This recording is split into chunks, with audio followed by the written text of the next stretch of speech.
Hello students, इस video में हम देखेंगे फिलिप्स कर्व क्या है। फिलिप्स वक्र अपने आप में एक महत्वपूर्ण धारणा है, कंसेप्ट है, जो मुद्रास्फीति और बेरोजगारी के मध्य संबंध को दर्शाती है। फिलिप्स कर्व को इंट्रोड्यूस किया है A.W. फिलिप्स ने। उसी के नाम पर इसका नाम फिलिप्स कर्व रखा गया, जो लंदन स्कूल ऑफ इकोनॉमिक्स के अर्थशास्त्री थे। इन्होंने यूके यानी यूनाइटेड किंगडम के पीरियड ऑफ 100 ईयर्स 100 वर्षों के अनुभवजन्य प्रमाणों के आधार पर यह सिद्ध किया कि मुद्रास्फीति और बेरोजगारी के मध्य एक ट्रेड ऑफ है। मुद्रास्फीति और बेरोजगारी के बीच एक ऋणात्मक संबंध पाया जाता है, एक विपरीत संबंध पाया जाता है, इनवर्स रिलेशन है। और साथ ही उन्होंने कहा इनवर्स और नॉन प्रोपोर्शनल संबंध दो प्रकार के हो सकते हैं, नेगेटिव और पॉजिटिव। दूसरा प्रोपोर्शन और नॉन प्रोपोर्शन। तो यहाँ एक तो संबंध नेगेटिव है, ऋणात्मक है, एक के बढ़ने के बाद दूसरी घटेगी। मुद्रास्फीति बढ़ती है तो बेरोजगारी कम होगी, और यदि मुद्रास्फीति कम होती है, महंगाई कम होती है, तो बेरोजगारी बढ़ जाएगी। दूसरा नॉन प्रोपोर्शनल से मतलब है कि उनके बीच में कोई निश्चित अनुपात में परिवर्तन नहीं होगा। ऐसा नहीं है कि मुद्रास्फीति 10% बढ़ गई और बेरोजगारी 5% कम हो गई, मुद्रास्फीति 20% बढ़ गई तो बेरोजगारी 10% ही कम होगी। यानी कोई निश्चित अनुपात नहीं है, उनमें विपरीत संबंध है, लेकिन अनुपात निश्चित नहीं है। किसी भी अनुपात में उनमें परिवर्तन आ सकता है। इसलिए इसको कहा गया है inverse and non proportional relation between rate of change in price and rate of unemployment. मतलब कीमतों में परिवर्तन की दर और बेरोजगारी की दर में विपरीत और गैर अनुपातिक संबंध पाया जाता है, जिसे फिलिप्स कर्व कहा जाता है। उसके बाद है इन्फ्लेशन रेट एंड अनएम्प्लॉयमेंट, जो हमने अभी बात की। हम इसको मजदूरी में वृद्धि की दरों में भी देख सकते हैं, कीमतों में वृद्धि की दरों में भी देख सकते हैं। और कीमतों में वृद्धि क्या है? इन्फ्लेशन है, मुद्रास्फीति है। तो हम मुद्रास्फीति और बेरोजगारी के रूप में भी इसको देख सकते हैं।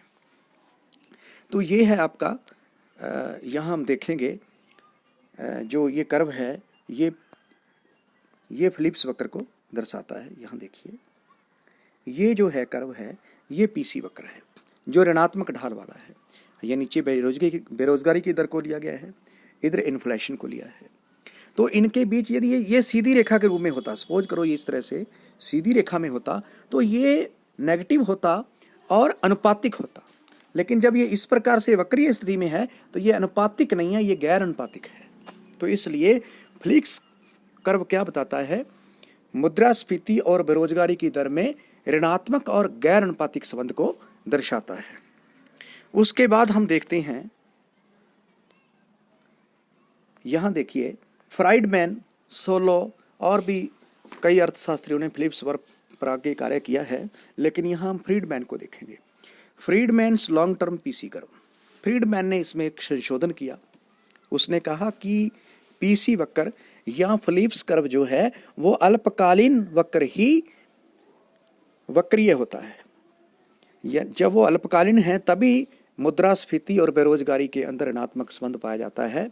और यदि बेरोजगारी कम होकर शून्य हो गई दीर्घ काल के अंदर, वो कहता है कि यदि अर्थव्यवस्था पूर्ण रोजगार पर चली गई, उसके बाद यदि मुद्रास्फीति बढ़ती है तो बेरोजगारी कम नहीं होगी। यानी कहने का मतलब है उससे और ज्यादा बेरोजगारी को कम, जब बेरोजगारी शून्य होगी उससे नीचे बेरोजगारी को कम नहीं किया जा सकता। ऐसी स्थिति में उसने क्या कहा है?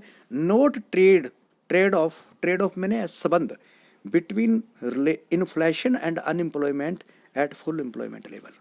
यदि पूर्ण रोजगार का मतलब है एक ऐसी अवस्था जहां पर सभी लोग काम में लगे, कोई भी बेरोजगार नहीं है।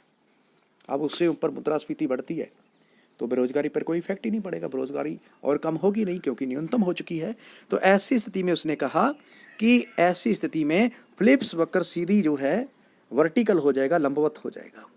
जब अर्थव्यवस्था पूर्ण रोजगार, यदि ये पूर्ण रोजगार की दशा है तो ऐसी स्थिति में फिलिप्स वक्र जो है सीधी जो है लंबवत रेखा में होगा, यानी मुद्रास्फीति का बेरोजगारी पे कोई इफेक्ट नहीं पड़ेगा।